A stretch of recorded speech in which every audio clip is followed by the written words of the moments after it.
Hi guys, it's Jay Bree and I'm back with another video. This video is about the U.S. Navy. I asked you guys, to give me some feedback on my next video, whether it should be like a Q&A or whether it should be about, life in the military, and you guys chose the military, so here we are. I love when you guys inbox me and tell me you should do this. It'll get more I love that feedback from you guys. I love you so much. Thank you guys for watching. Thank you guys for subscribing. Even though my video was just short and brief, I appreciate all of y'all. A little backstory. I was in college. I was at Delaware State University. I know some of you guys know me from there. But I went to Delaware State University for about a year. And yeah, I picked that up pretty bad.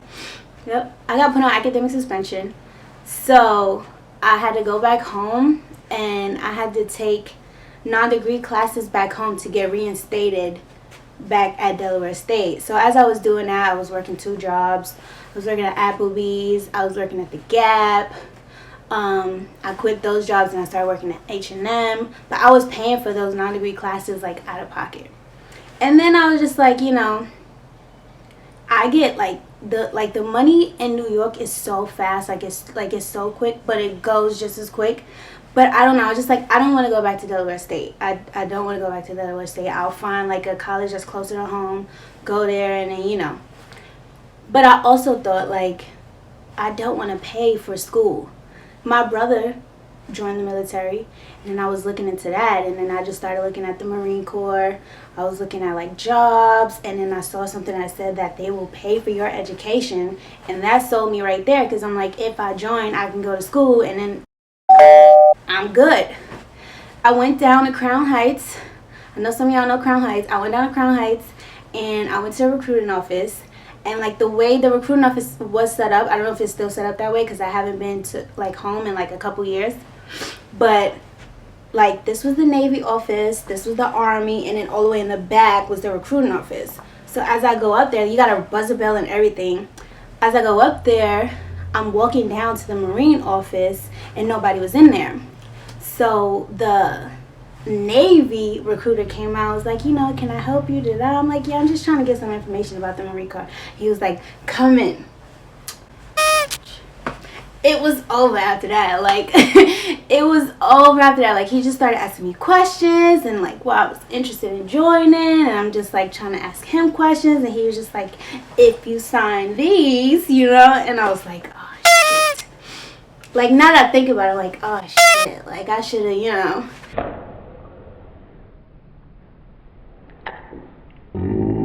He did a tattoo screening.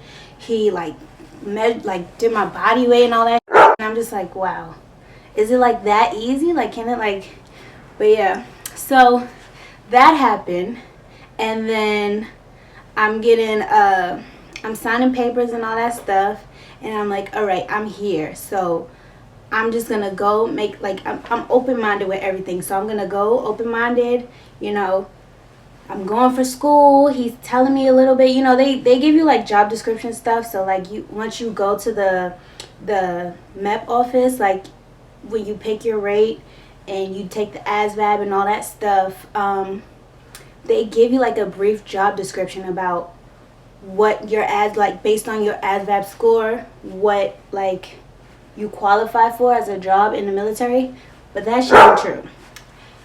They give you a list of jobs based on what's needed in the military, what's undermanned, what job or what rate do we need more of. So with that being said, if you want to join in September, and September is where they're most undermanned in engineering job or yeoman job, or desk duty, something like that. They're going to give you a list of those jobs and tell you this is what you qualify for. However, yeah, I ended up scheduling a date to take my ASVAB. I studied a little bit. I took my ASVAB. I don't think I was completely ready, but I took it anyway because I was just I'm not doing anything right now with my life, so I want to just hurry up and, you know, make something of myself, because I don't like being stagnant. I don't like being stationary. Like, I got to be on the move. You know what I'm saying? I went to the ASVAB. They told me, you know, my rates and all that stuff. And I looked at MM and EN. I'm an engineer, by the way. So I work on the big old, like, you see the Navy vessels, the ships, the engines that are on those ships, I work on. So yeah, I do maintenance on them, fix them if they broke, like that. Well, not a big deal, but whatever. Anyway, it was either between MM or EN. So MM, like it was MM sub or MM. And then I was like, submarine, ew. No, I don't want to fucking do that. And it was like EN sub, like sub or irregular EN. And I was like, EN sounds more appealing to me, so that's what I want to go with. So I picked EN, and, you know, they were just like, you'll get depped in at this time. And I was like, that's a long time. Like, what am I going to do in between that time frame? So I was like pretty much like really like anxious. Still open-minded, but I was anxious. Like, I want to go to school. I don't want to, you know, be this years old in school, you know. So I was just like, I want to hurry up and get this going. Like, I want to get it going. So my recruiter was basically telling me, like, you know, it's solely like, it's not, they put females who have dependents, like females who have babies before you. So you just gotta wait and, you know, wait it out. And I'm just like, I don't, like, I'll pick anything at this point, you know. And he was just like, okay. So we solidified the EN rate, and then in a couple months I was going to get dubbed in. I was excited, but at the same time I was a little overwhelmed, because my recruiter, like, he came to pick me up from my home, he came to drop me off, but it was no, like, I saw other people interacting with their recruiters, and my recruiter was just like, see you later.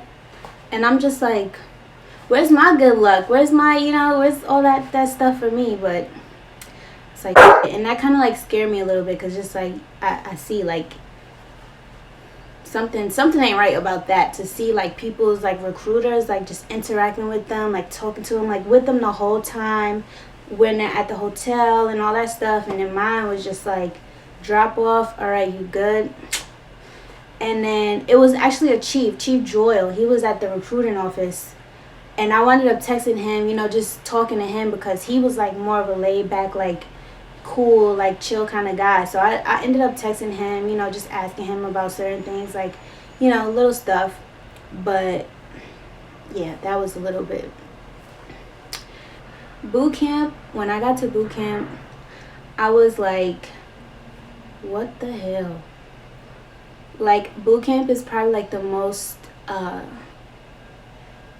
overwhelming experience you will experience. Like, you see so many different people from so many different areas. Like, it's so crazy. Like, it's like being from New York, you don't get culture shock. The word I was trying to say was culture shock, because you see people from different races, people from different, you know, you see all types of different people. But for some people, like, they'll stare at you because it's their first time ever seeing a black person in life, and it's just like, it's crazy.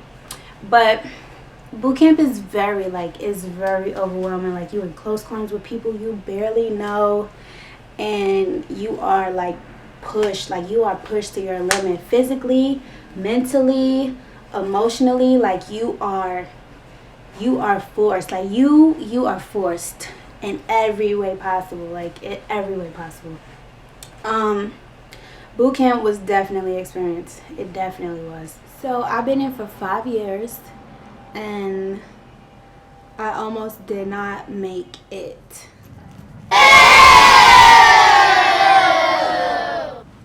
So in boot camp, you have to take a swim qualification. Like, you have to qualify. You have to be qualified as a Navy swimmer, right? Let's just say, you know, it just took me a little bit. But like, if you don't initially pass that test that they give you in boot camp, they give you a chance to retake that test. Like, they'll give you a little brief swimming lesson about what it is they're looking for, what it is they want you to do, different ways you can go around it. It's like a cheat code. Different ways to go around it, and then game time, you taking this test again. And, you know, it just took me a lot longer. Like, it took me to the point of where I wasn't gonna make it through. Like, I'm already ready to get past boot camp, but I can't pass my swim, so I'm not gonna make it through boot camp. Like, that's how bad it was. Like, I had to sign and everything. Like, it was bad. And what's crazy is, like, this is not a stereotype, like, at all. This is not a stereotype. Go to boot camp. If you've been to boot camp, you know. Initially, the demographic of people who cannot initially pass that test are black people. Like, 95% of the people you see, like, constantly going to retake that swim test are black people. It's so sad. Like, it's so sad. It's funny because it's just so true. Like, black people, we gotta learn, we gotta get into the water. Like, we gotta get into the water. And I know, like, for the females, because I don't, like, I'd rather sit poolside, you know? I'd rather just look cute, sit poolside. And if somebody dump me in the water, I'm fighting. It's war. But, like, if you want to go to the military, you gotta learn how to swim. You gotta learn how to swim, because it is a struggle for us. It is. Like, I was just watching, myself included. Like, I'm not trying to bash anybody. I'm not trying to talk down or anything like that. I'm part of it. Because I almost did not make it. Like, we gotta, you know, do some more, like, outdoor activities. Stay tuned, guys. I will be posting more videos with more of my crazy experiences, more information you guys would like to know. Yeah, it's so much. Like, it's so much to talk about. But this, I'm gonna step by step, take baby steps. See if you guys like this. If I get good feedback on this, then, you know, I see you guys like it, you want to know some more, then I'll start posting more about this. If it's boring, let me know that it's boring. You don't really care. And then I'll try to get into the other stuff that I said I would post videos about, which I'm going to do anyway. Once a week is my goal. But thank you for watching. I love you guys. Thank you for the support. Thank you, like, for everything. Like, make sure to inbox me and tell me, you know, what you thought about this video. Comment on the video. Like it, dislike it. Like, just give me that feedback, please. Like, continue giving me that feedback. Like, I love you guys. Thank you so much.